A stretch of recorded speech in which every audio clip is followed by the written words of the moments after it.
Okay, so this is a session on ACPI and what we're planning on doing for actually both ARMv7 and ARMv8. The first question I wanted to throw out is do I need to do any sort of brief introduction to ACPI, given this is a crowd that doesn't normally see ACPI, very small one. Yeah, and I wanted to keep this short because at 10:45 is the pictures, the group picture right outside the doors here. So I don't want to interrupt the important things for Linaro. Okay, so what I'll try to do is just, these slides can be made available through the wiki if they're not already. Did you put them out there, Enmar? No, okay. I'll just go through them very quickly. I'll ignore most of them. ACPI is a term like any others. It's heavily overloaded, so it means a lot of different things. But this is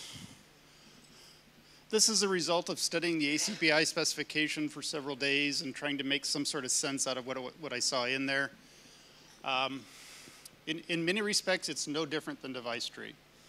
It captures the same sort of information, and it captures it in a very similar fashion. You write a text file that describes where the registers live, how broad the area is that you're addressing, what kind of interrupts you have, are they edge, are they not, those sorts of fun things.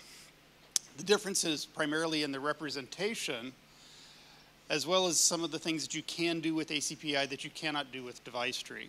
And really the key thing is that in ACPI, I can define methods that get executed. Okay, I just can't do that in device tree. Internally, the structure is fairly straightforward, despite all the arrows and the pictures.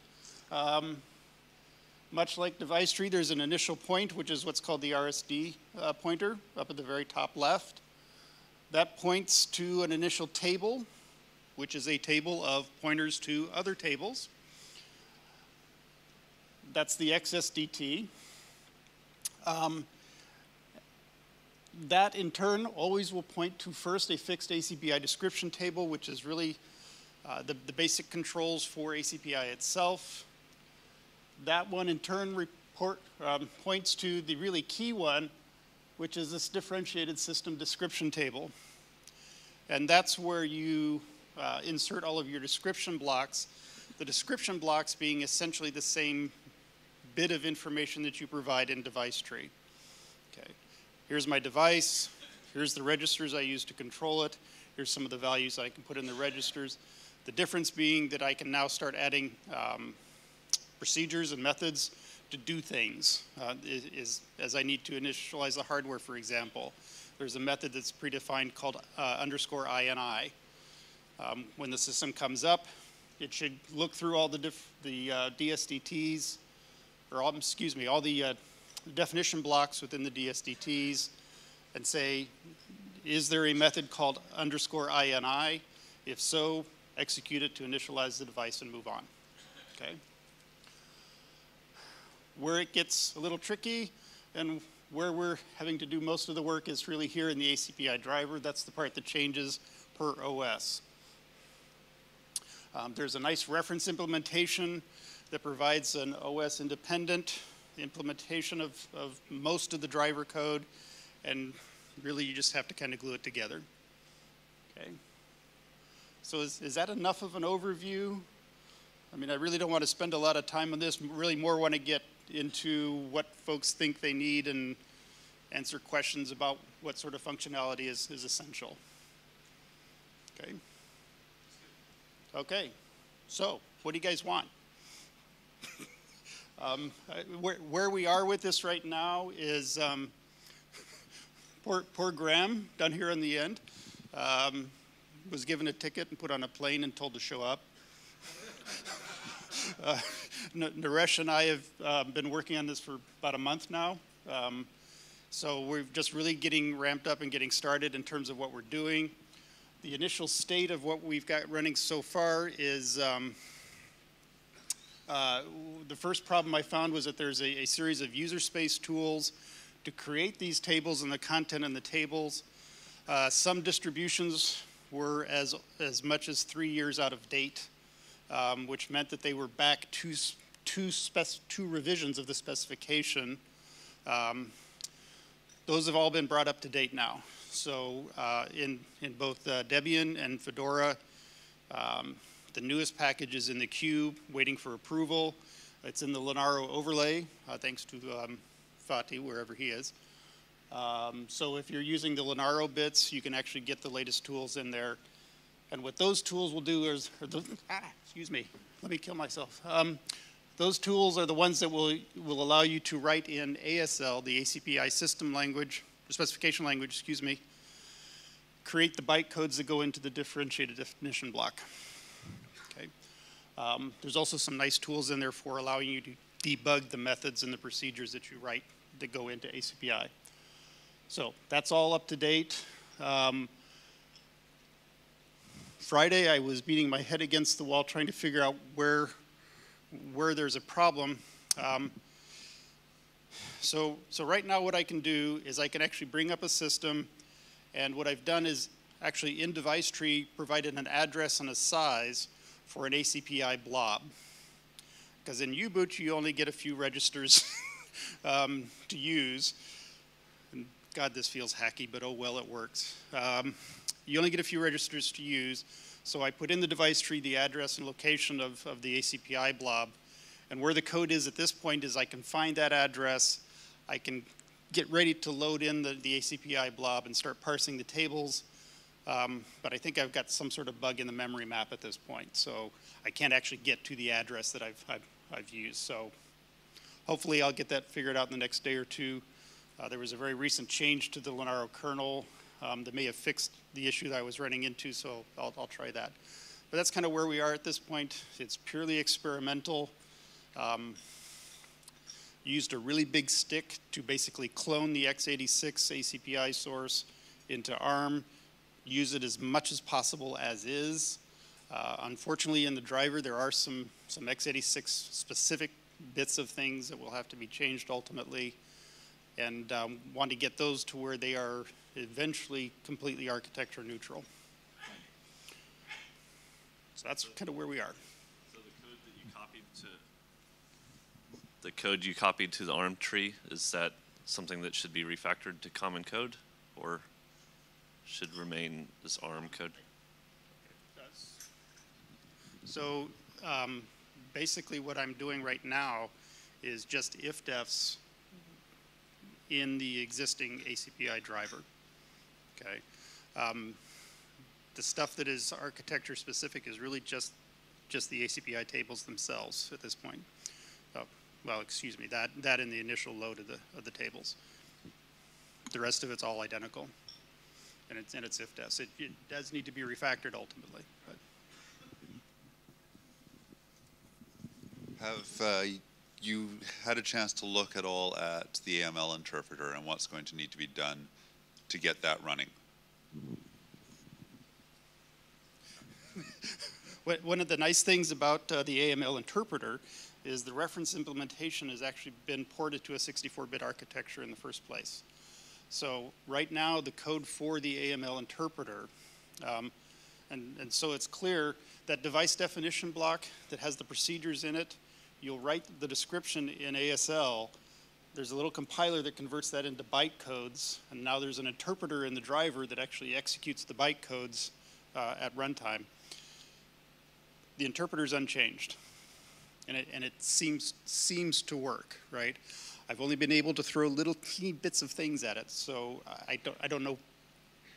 I don't think ultimately it will need to change. That's the bit that I see as the biggest risk is you can't even get at the DSDT until you run the bytecode interpreter, right? Because it's not unpacked. It's in the, you have to run the bytecode to get the data. No, you get it. Or, no.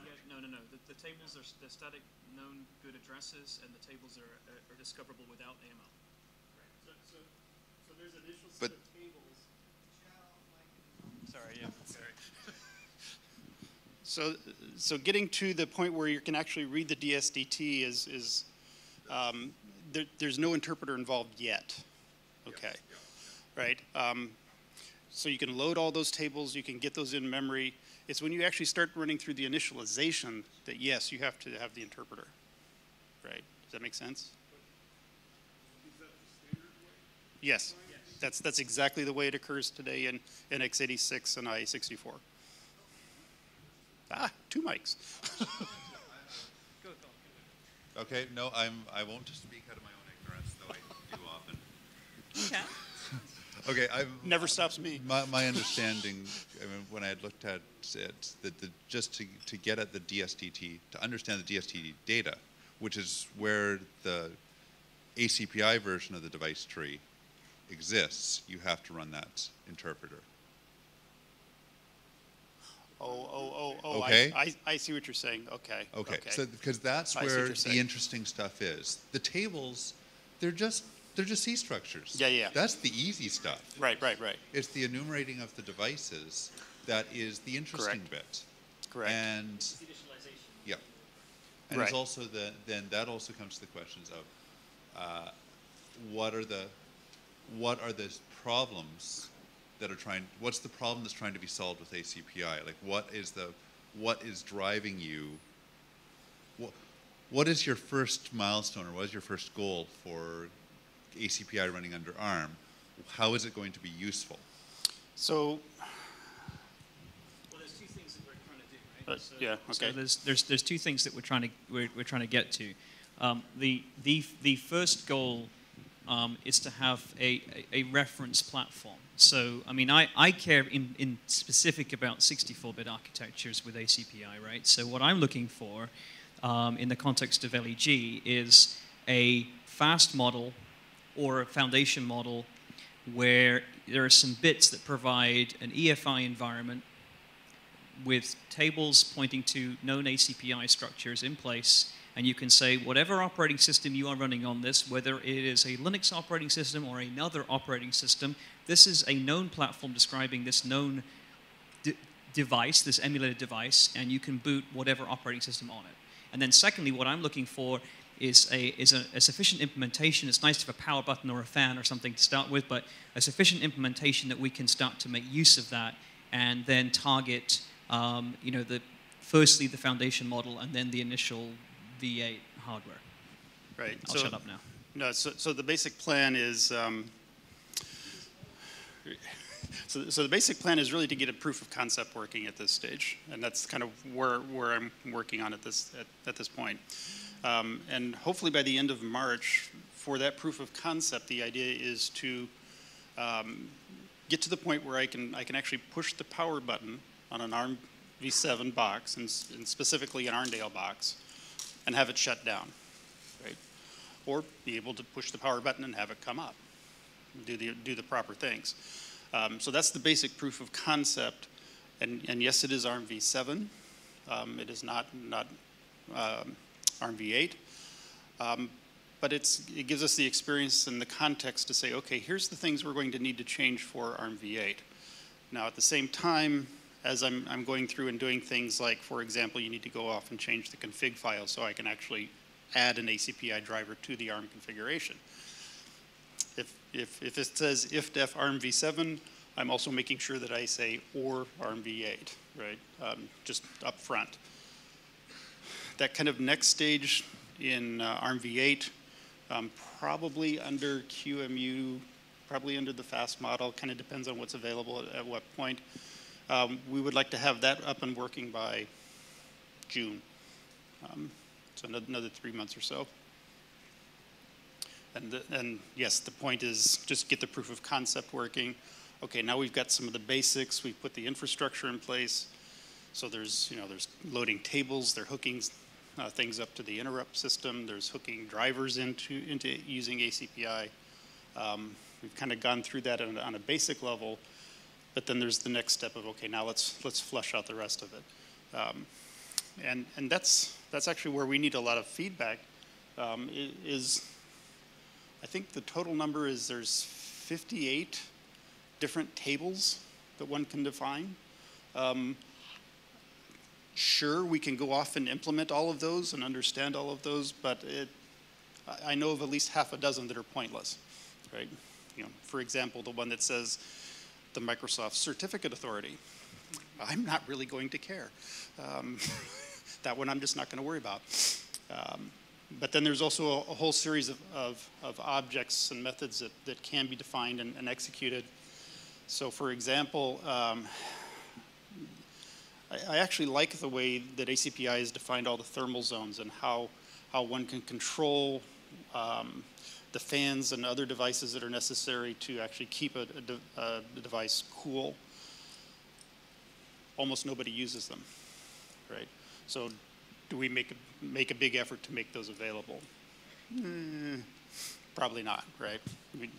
You've seen a lot of the stuff that's out there, LC, so. But those something for LEG to feed back in as to exactly what is the priority as far as tables. Exactly. We have made available a list of the known state of all of the tables and methods and their implementation for ACPI 4.0. I'm still going through the list for ACPI 5.0 to make sure that the kernel as it exists is actually implementing all of the stuff in the new specification. I believe it is doing most of it, but I'm just going back through and double checking. And that spreadsheet is, I believe, available on the wiki as well. Oops. Okay. How widely adopt this ACPI in Linux world? Who is the major customer who are actually using the ACPI? Right now, it's x86 and i64, yeah. Right? So x86, and who's using it? Almost any OEM on the face of the planet. Everyone. So it's widely adopted, and it's already working well, right? Right, and that's actually where some of the demand is coming from on the ARM side. Is a lot of the OEMs and manufacturers are used to it and are familiar with it and want to make sure that they can continue that into the ARM v8 environment. Okay, so one question. Second question is when we use this ACPI that's specific to Linux OS on ARM, do we have a plan to have a team to redo the interpreter for ASL to ML for this OS? So I'm not sure I understand the question. IASL tools, which are already labeled. Yeah, so the tools that are used on x86, right? There's this reference implementation from ACPICA. Yeah. Okay, that already works. Already works. So you don't think that we need to modify it based on ARM? No. It's the there's two parts: the interpreter and what they call an OS layer, that are completely independent. Right. The part that you need to provide for any particular architecture is the part that connects the driver to their OS layer. And that's the only part that's architecture specific.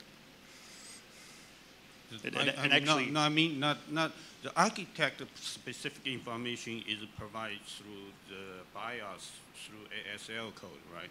And then the OS specific code feature is reflected in the interpreter that you can, based on different OS, you can write your own interpretation, right? Are you saying that you can write your own interpreter for? Yeah. So the same BIOS presents things goes to different OS, and different OS can do it differently based on your specific features in your OS. It runs within the OS. If Linux has always used the reference implementation. Okay. Right. Okay. Yeah, so the interpreter is going to be the same regardless, but it'll be the same for source, all Linux. Okay, the source about the replacement of SMI, because they use a lot of SMI that's x86 specific.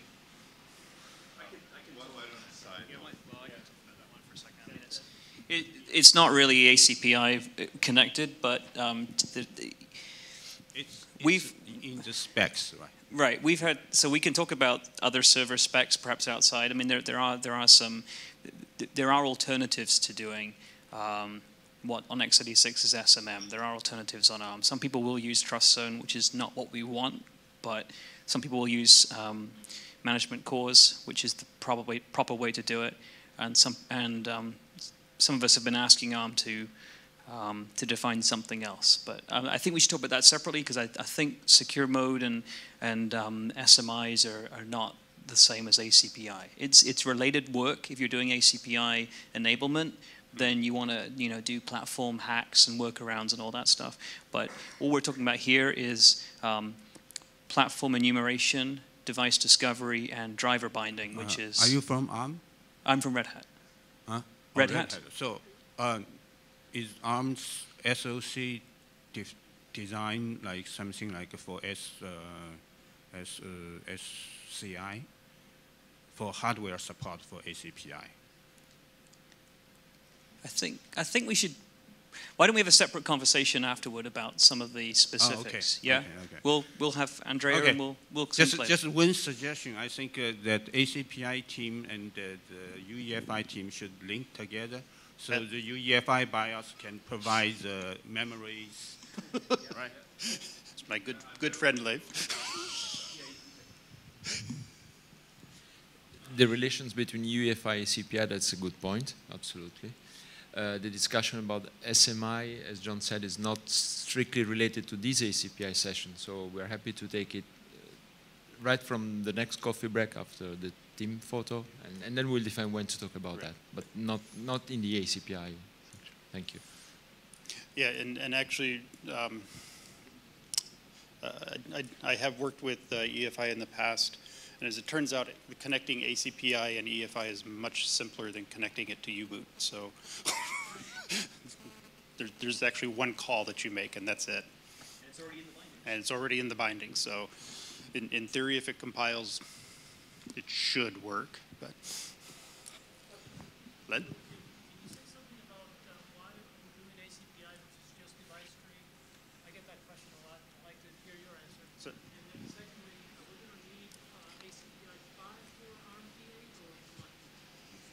Okay, so there's two questions there.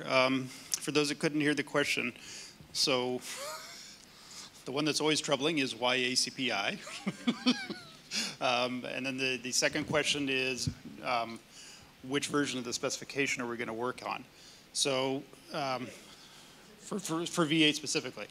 So I'll answer the easy one first. We're going to start with 5.0, okay?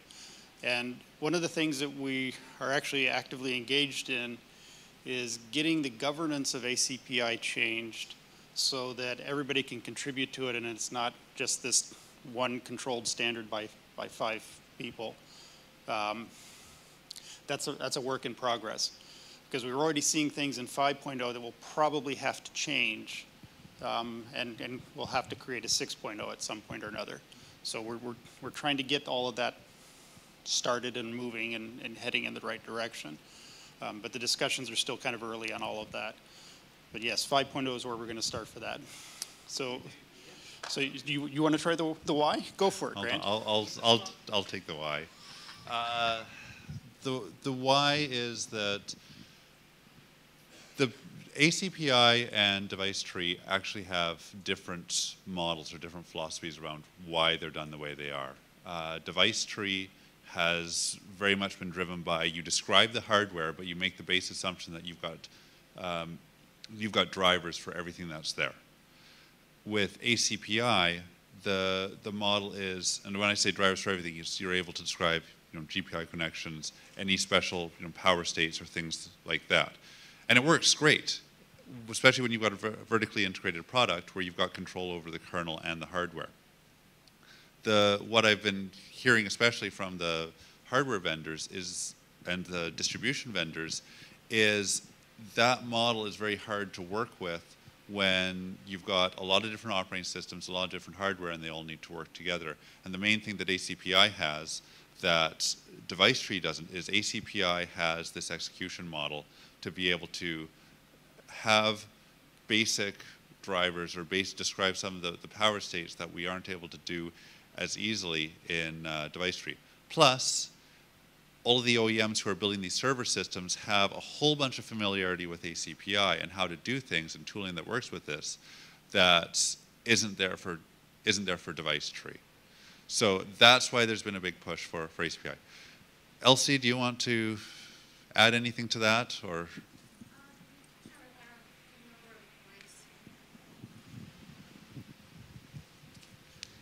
You've touched on a good number of the points. The other benefit that I see that hasn't been mentioned before is that it enables decoupling what the hardware describes are its power management capabilities, which what the operating system can have is the OS power management entity. It works really well on Linux and x86, and we can move that forward. And it's OS independent, and that's the other benefit that we gained in really making the ARM platform pervasive. Can I just, I'll say, you know, ARM servers are about more than just Linux as well, just to kind of make the obvious statement there. And when you talk to other operating system vendors than just us Linux folks, I mean, Linux is great. I wish everybody used just Linux. But the biggest worry is that you build a platform where you have two different choices. Of you get, oh, you want the server that's got device tree or the server that's got ACPI, and we don't want a world where there's a fragmented base platform. So that's another reason why we've made that call and gone with ACPI.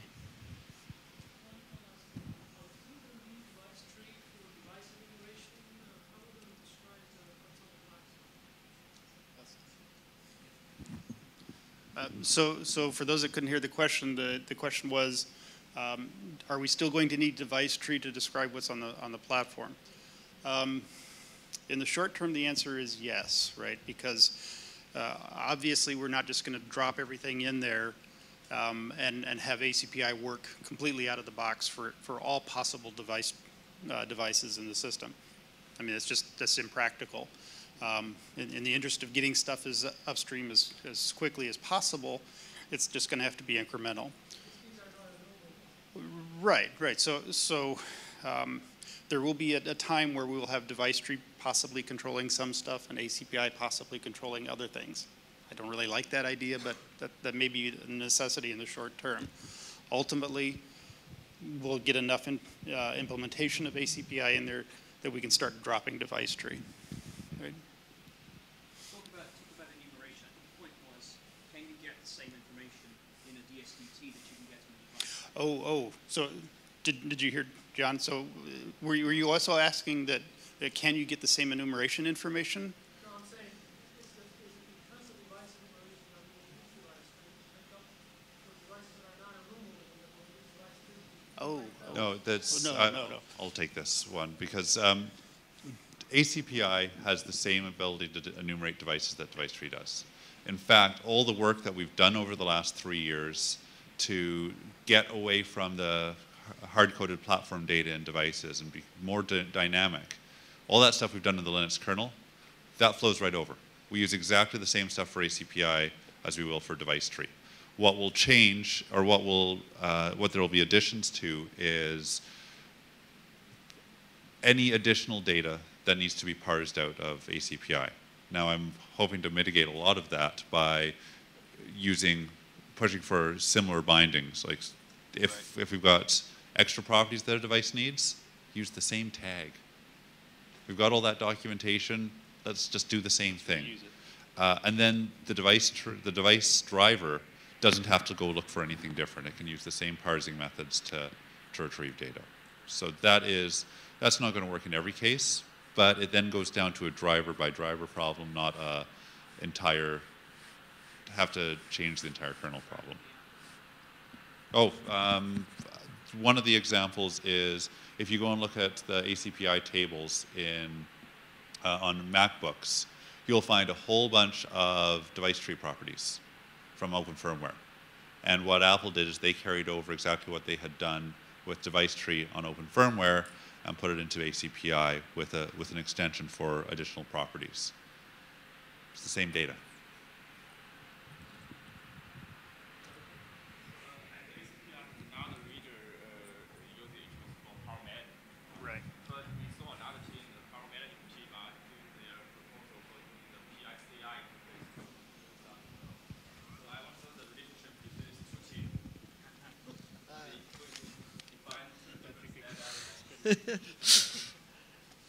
I think it's a bit too early to say, basically. Well, no, I think we've got to get to to a point where we're actually describing platforms with ACPI before we can even start to think about power management, personally.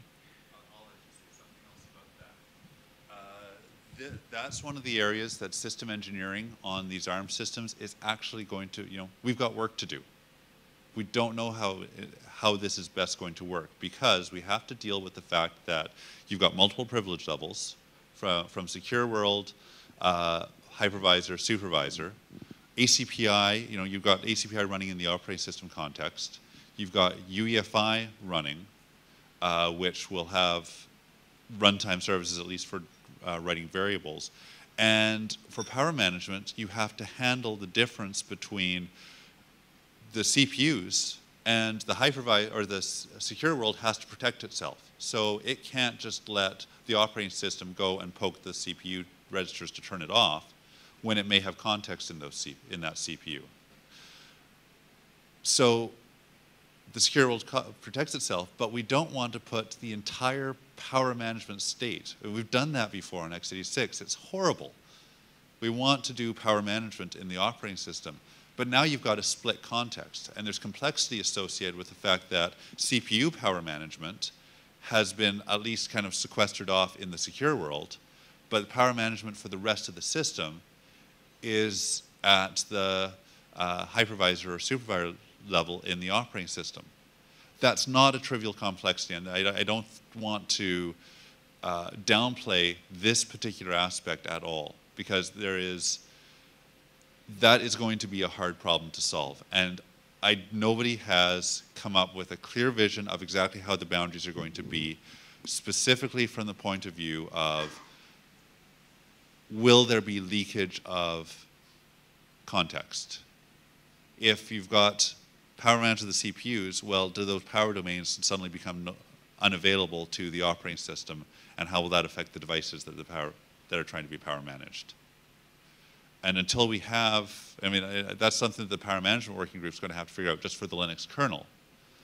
And I think we have to solve it on a real system with existing technology, with Linux, and prove that that we can make this work with good boundaries before we can solve it with ACPI. We can make plans, we can design, we can say what we think it needs to be, but until, at least for me, until I see a real implementation of it actually working, I'm not confident that we can codify it in ACPI.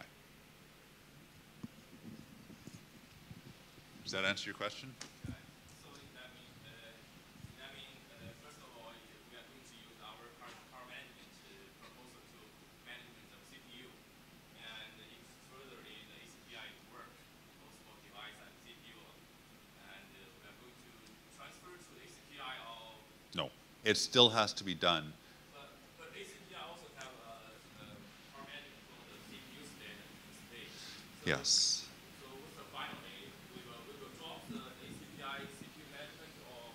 Most likely it will be, it's possible it will be dropped, but most likely the ACPI, CPU management, everyone will do the same thing, and it will just go straight through to the PSCI interface. But the device, we will use the ACPI, or we will define another power management for the device? Well, as far as a system using ACPI, all of the power management would be, the starting point would be the ACPI view of the world. And that ACPI, the methods associated with the device, for CPUs, for example, it would flow through right to the PSCI interface. For the devices, you may be able to power manage those directly.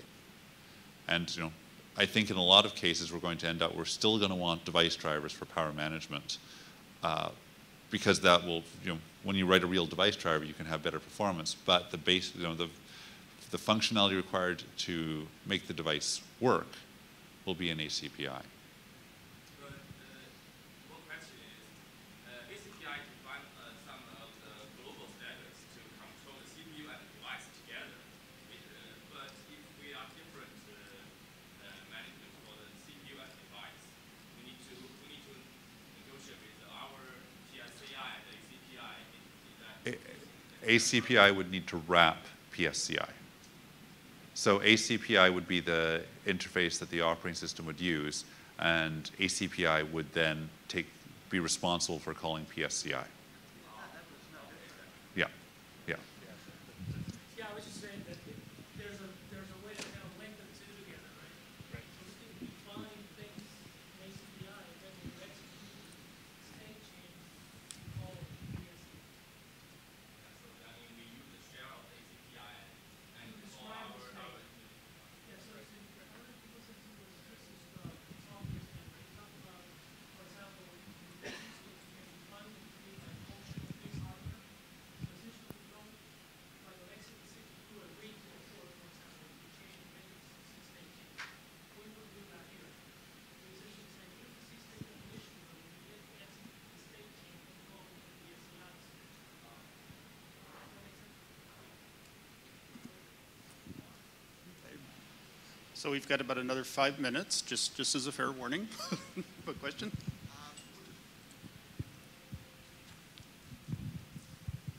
Would it be possible, thinkable, to translate ACPI into device tree? That's a funny question. No. No, I looked at that, and we could possibly do it. It would be horrible. No one would like it. Everyone would yell and scream, and it would be awful. I don't even want to go down that path. I did think about it. And I know that, that's one of the areas where, specifically for you guys with Zen, that you're using device tree for your virtual machines. And device tree is really nice and easy to be able to manipulate and prune. The DSDT and ACPI, not so much. We would need to be able to recompile the DSDT at the kernel level. So it's an entirely different tools chain to be able to do what you're currently doing with device tree.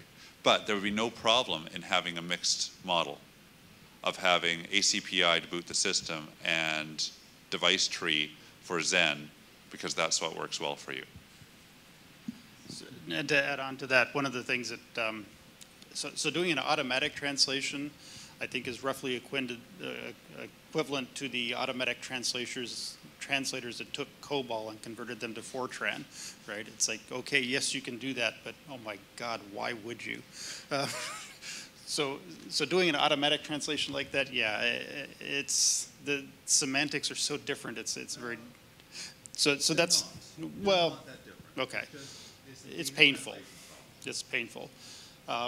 However, in the interest of making things as simple as possible, one of the things I've told Anmar I would actually do at some point is try to provide sort of a one-to-one correspondence table, right? So I've got my device tree, I'm describing a device, whatever it might be, it's a processor. Okay, here's how I do that in device tree, here's how you might do the equivalent thing in ACPI, right? So that's one of the things we've actually committed to as part of the project, is actually providing some of those examples so that it's not as painful to do that translation yourself. Oh, sorry, Herbert. I have another question. Your argument was that ACPI provides execution methods, but actually the Linux driver model also provides this, so you could move all that execution code into drivers. What's the difference? Or you could implement all this in the Linux kernel and do all the execution depending on the hardware you have in the kernel? The difference is, and just to be clear, we're not talking about GPU drivers or Ethernet drivers or things like that. I mean, when it comes to major device drivers, you don't want to write an ACPI interpreted device driver. That would be just horrible. But it's the bits and pieces, the things that end up changing between platforms on how GPUs are wired, how you twiddle GPIOs or an I2C link to be able to get to turn off power rails or to manage your buttons and LEDs are actually one of the big users of it. Yes, there is absolutely nothing preventing you from writing all that code in the Linux kernel. None whatsoever. That's what we do right now. The difference is It's a distribution problem of, can each vendor get the changes that they need, the device drivers that they need for the way that they've built their hardware into all the Linux kernel, or all of the Linux distributions, and into Microsoft, and into the Zen kernel, or all the different places that it needs to be. And that's why there's been the big push for ACPI, is to be able to deal with what amounts to slightly more, not trivial, but close to trivial differences between hardware. And that's what ACPI is able to handle that device tree cannot. I've resisted putting any kind of execution model into device tree. I don't want to reinvent the wheel. I don't want to invent something new. It's a different problem set. So, but this code is then provided in firmware blobs, or? No, no firmware blobs. The point of ACPI is it's not firmware blobs. It's interpreted, it's a bytecode. And the kernel is in control of executing it. So it's not like you call an ACPI method and inherently you're calling some binary that's doing who knows what. It is a byte sequence and the kernel gets to control it. Now, unfortunately, that may involve an SMC call or something that could go away for a long time, but it's not inherent in the model. Because these are the problems in x86. You have some SM mode running in the background, and you don't have control about latencies and that stuff. I would avoid this for the ARM architecture. That's one of the things. That's actually a topic that I've had in a couple of hallway tracks of what are the boundaries for Secure World, because who owns the code that runs in Secure World, and how do we make sure? How do we put pressure on the hardware vendors and the silicon vendors? And sorry for the hardware vendors and silicon vendors in this room, but from a system architecture point of view, what are the limits? Can we put rules on what is allowed to go into that mode, and have some agreement as an industry that putting management stuff into the secure world that can go off for hundreds of milliseconds is just a really bad idea. We don't want it. Now that's a hard thing to do because it's not a simple, we can do it technically with Linux and put pressure on the silicon vendors so that they can't do it any other way. But it does make it, for the companies that are in this room, that's something that us as engineers have to say, this is important, get the business sorted out so that you don't start doing these horrible things.